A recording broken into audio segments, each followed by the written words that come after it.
राधे राधे, जय श्री सीताराम। आज हम बात करेंगे अष्टांग योग के बारे में। हमारे सनातन धर्म के महान महर्षि पतंजलि जी द्वारा दिया गया अष्टांग योग। योग सूत्र में उन्होंने अष्टांग योग का उल्लेख किया है। तो अष्टांग योग महर्षि पतंजलि जी द्वारा बताए गए हैं। योग के 8 महत्वपूर्ण अंग हैं। यह हमारे शारीरिक, मानसिक या आध्यात्मिक शुद्धि का एक पूरा मार्ग है। तो आइए हम अष्टांग योग के एक एक अंग को ध्यानपूर्वक समझेंगे और जानेंगे ये क्या है, इसे हम हर सनातनियों को अपनाना चाहिए अपने जीवन में। तो सबसे पहला हम बात करेंगे यम।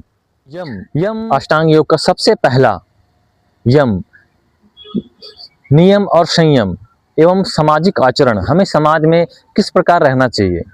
तो सबसे पहला यम के अंदर में भी 5 भाग हैं। इसका पहला है अहिंसा। अहिंसा है मन या अपनी वाणी या कर्म से किसी भी जीव को चोट ना पहुंचाएं या किसी जानवर को ना खाएं काट कर। यह भी एक अहिंसा के अंदर ही आता है।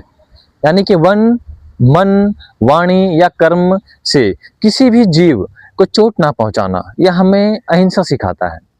दूसरा है हमारा सत्य। मन, वचन और अपने कर्म से हमेशा सच का साथ देना चाहिए। तीसरा है हमारा अस्तेय। बिना अनुमति किसी भी वस्तु,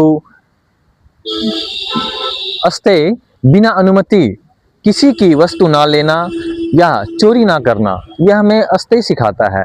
चौथा है हमारा सबसे महत्वपूर्ण ब्रह्मचर्य। अपनी इंद्रियों पर संयम रखना और संयमित जीवन जीना, यह हमें ब्रह्मचर्य सिखाता है। और यम का सबसे आखिरी 5वां है अपरिग्रह। जरूरत से ज्यादा चीजों का संचय ना करना या लालच ना करना, यह हमें अपरिग्रह सिखाता है। अब हम बात करेंगे अष्टांग योग के द्वितीय भाग, यानी कि पहला यम, दूसरा नियम।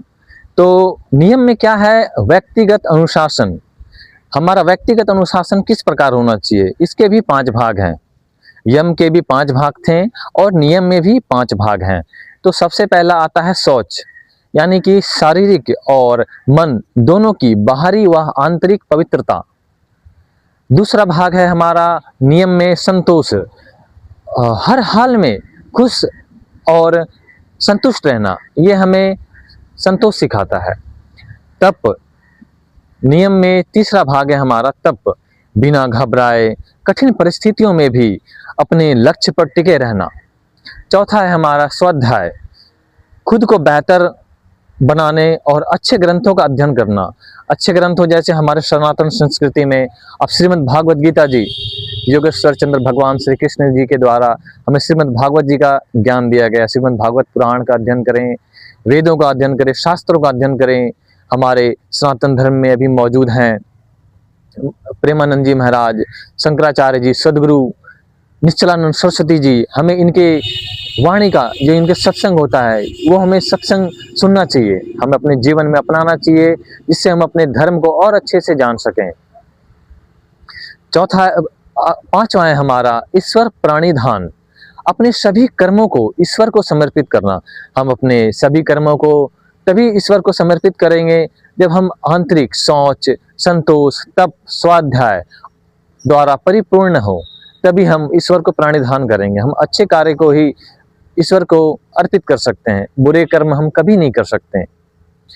हमारा ये अष्टांग योग का यम और नियम 2 भाग पूर्ण हो चुका है। यम में भी 5 भाग है और नियम में भी 5 भाग है। तीसरा है हमारा आसन। आसन क्या है? शरीर को स्थिर और आरामदायक रखने वाली शारीरिक मुद्राएं।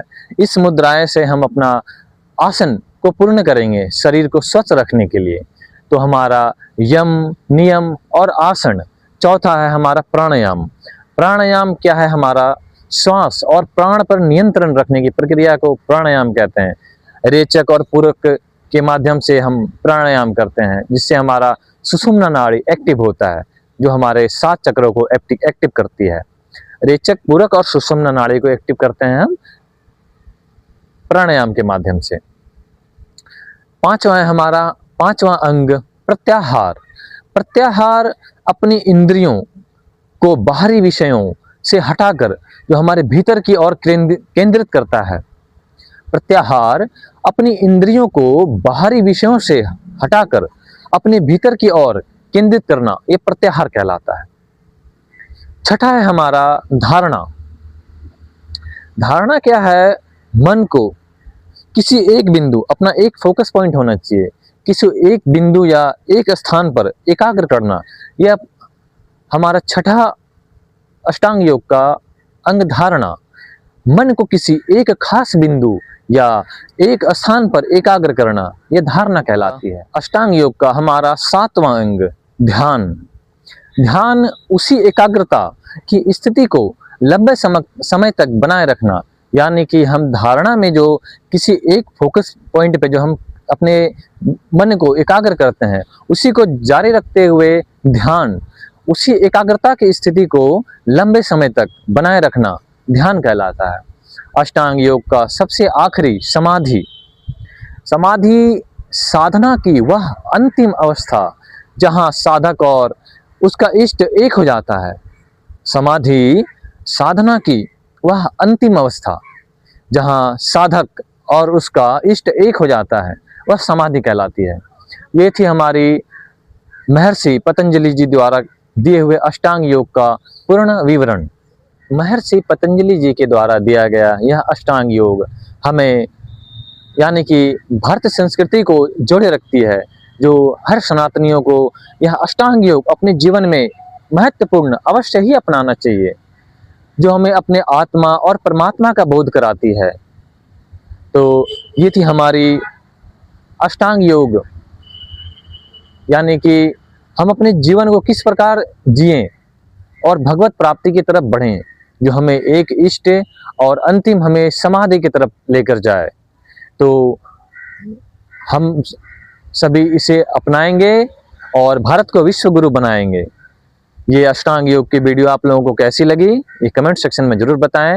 ये वीडियो आप लोगों को अच्छी लगी, चैनल को सब्सक्राइब करें, लाइक करें एवं ये अष्टांग योग की वीडियो अन्य जो लोगों को शेयर करें, ताकि लोग जागरूक हो। हमें सत्य के साथ चलना है, सत्य मार्ग के साथ चलना है। हमारा भविष्य अच्छा हो, सकुशल हो, सुदृढ़ हो, भारत को विश्व गुरु बनाएंगे। राधे राधे, जय श्री सीताराम।